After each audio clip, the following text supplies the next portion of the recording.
जमहूरियत जमहूरियत कहते किसे हैं और पाकिस्तान में कौन सा जमहूरी निज़ाम है? आज हम इस पे बात करेंगे।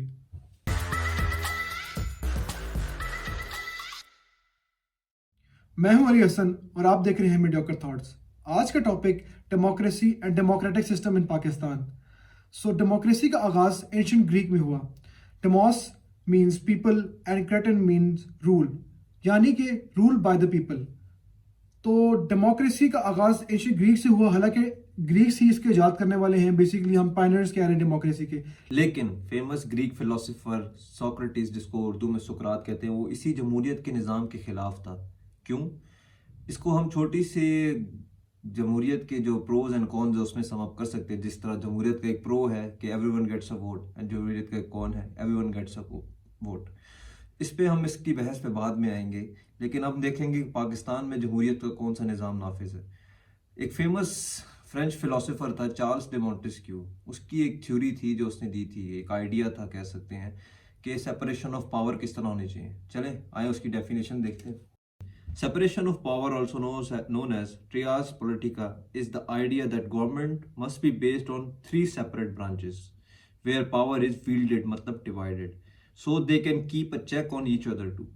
तो ये बेसिक डेफिनेशन थी चार्ल्स डे मॉन्टेस्क्यू की। उसने ऐसे क्यों कहा कि power must be wielded? Power must be wielded क्योंकि तीनों ब्रांचेस ऑर्गन हैं, उनके अंदर पावर सही तरीके से डिवाइडेड रहे। ये ना हो कि एक ऑर्गन ज़्यादा पावरफुल हो जाए ताकि वो दूसरे दोनों ऑर्गन्स को डिस्टर्ब कर सके। तीनों ऑर्गन्स में पावर डिवाइडेड इसीलिए जरूरी है ताकि हर ऑर्गन आपस में उसके ऊपर कोई ना कोई पावर चेक रहे। पाकिस्तान में जो निज़ाम है, जिसमें हमारा पार्लियामेंट है, एग्जीक्यूटिव है, जुडिशरी है, चार्ल्स डे मॉन्टेस्क्यू ने भी सेम यही इदारे दिए थे। उसने कहा था एक लेजिस्लेटिव होगी जो कि लॉज पास करेगी, बिल्स पास करेगी, और दूसरा एग्जीक्यूटिव है जो कि उन लॉज की इम्प्लीमेंटेशन पे काम करेगी, तीसरा जुडिशरी जो कि उन लॉज को इंटरप्रेट करेगी और उनकी बेसिस पे जजमेंट्स देगी। पाकिस्तान में भी सेम यही सिस्टम फॉलो किया जाता है। तो क्या पाकिस्तान में वाकई जमहूरी निज़ाम नाफिज है? जी हाँ, पाकिस्तान का जमहूरी निज़ाम इन्हीं तीन ऑर्गन्स के ऊपर बेस करता है, जिसमें लेजिस्लेटिव, एग्जीक्यूटिव एंड जुडिशरी आती है। लेकिन पाकिस्तान के जमहूरी निज़ाम के अंदर बहुत बड़ा क्वेश्चन मार्क भी है, और वो क्वेश्चन मार्क ये है कि पाकिस्तान की जमहूरियत आज तक मजबूत नहीं हो सकी, क्योंकि इसकी हिस्ट्री जो हमारी कंट्री की है वो सबके सामने है। और जो बेसिक अभी जो डेमोक्रेटिक सिस्टम है उसके अंदर मल्टीपल इदारे और भी आ चुके हैं जिनका रोल डेमोक्रेसी के अंदर है। तो जो चार्ल्स डी मॉन्टेस्क्यू ने अपना एक मॉडल पेश किया था जिसमें लेजिस्लेटिव, एग्जीक्यूटिव और जुडिशरी आती है, उसके अलावा और भी इदारे हैं जिन जो इसी तीन ऑर्गन्स की हायरार्की के अंदर रहते हुए काम करते हैं, जिसमें सबसे पहले ब्यूरोक्रेसी आती है। ब्यूरोक्रेसी, तो ब्यूरोक्रेसी का रोल बहुत इंपॉर्टेंट है। ब्यूरोक्रेसी का काम क्या है कि वो ग्रास रूट लेवल पे जाके लोगों से मैसेज से इंगेज करते हैं, वो रूल्स और रेगुलेशंस, और वो इंश्योर करते हैं कि जो हमारे मुल्क में जो निज़ाम है वो प्रॉपर तरीके से एग्जीक्यूट हो रहा है, तो जिसकी वजह से उनके पास जो पावर का होल्ड है वो काफ़ी ज़्यादा होता है। इसी वजह से वो एडमिनिस्ट्रेटिव एजुकेशन के थ्रू जाके बाकी दो ऑर्गन्स की पावर को भी इंजॉय करते हैं। अब हमारे पास एक और इदारा जिसको हम मीडिया कहते हैं। मीडिया का बेसिक रोल क्या है डेमोक्रेसी के अंदर कि वो मीन्स ऑफ कम्युनिकेशन बने between the government and the people. और इसके अलावा जो मीडिया का इंडिपेंडेंट रोल है वो ये है कि वो ट्रांसपेरेंसी क्रिएट करे कि जो गवर्नमेंट जो पॉलिसी मेकिंग कर रही है, जो गवर्नमेंट इनिशिएटिव्स दे रही है, क्या वो सही भी हैं या गलत हैं।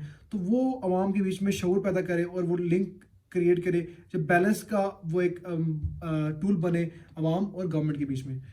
और सिक्स्थ और last pillar of democracy is external advisers. Basically external advisers को हम स्किल लेबर भी कह सकते हैं, जो एक्सपर्ट्स होते हैं डिफरेंट फील्ड्स के। अब गवर्नमेंट को जहाँ पे ज़रूरत पड़ती है कि वो एडवाइजर्स को हायर करे और वो उनकी हेल्प करे मल्टीपल जगह पे, क्योंकि गवर्नमेंट को कहाँ पे फील होती है कि गवर्नमेंट को जहाँ पे किसी चीज़ की इन्फॉर्मेशन नहीं होती, फॉर इंस्टेंस जिस तरह क्रिप्टो करेंसी है, अब एक नई चीज़ है, नई टेक्नोलॉजी है, तो गवर्नमेंट को इन्फॉर्मेशन नहीं है, तो वो एक्सटर्नल एडवाइजर को हायर करेगी और वो एडवाइजर उनको हेल्प करेगा इस चीज़ के ऊपर। वो आया वो हो सकता है कि गवर्नमेंट अगर लेजिस्लेशन करने जा रही है तो वो लेजिस्लेशन में हेल्प करेगा, या किसी और चीज़ में उनकी डिसीजन मेकिंग में हेल्प कर सकता है। तो बेसिकली ये 6 पिलर्स थे हमारे पास डेमोक्रेसी के। जैसा कि चार्ल्स डे मॉन्टेस्क्यू ने खुद कहा है, it is necessary from the very nature of the things that power should be a check of power. तो ये था आज का हमारी वीडियो का टॉपिक, जिसमें हमने जमहूरियत को डिस्कस किया और इसके 6 पिलर्स को डिस्कस किया, जिनमें executive, legislative, judiciary, bureaucracy, media और एक्सटर्नल एडवाइज़र आते हैं। होपफुली आपके लिए वीडियो इन्फॉर्मेटिव होगी। मुझे अहमद राना और अली हसन को इजाज़त दीजिए। इंशाल्लाह फिर मिलेंगे आपके साथ एक नई वीडियो के साथ। अल्लाह हाफिज़।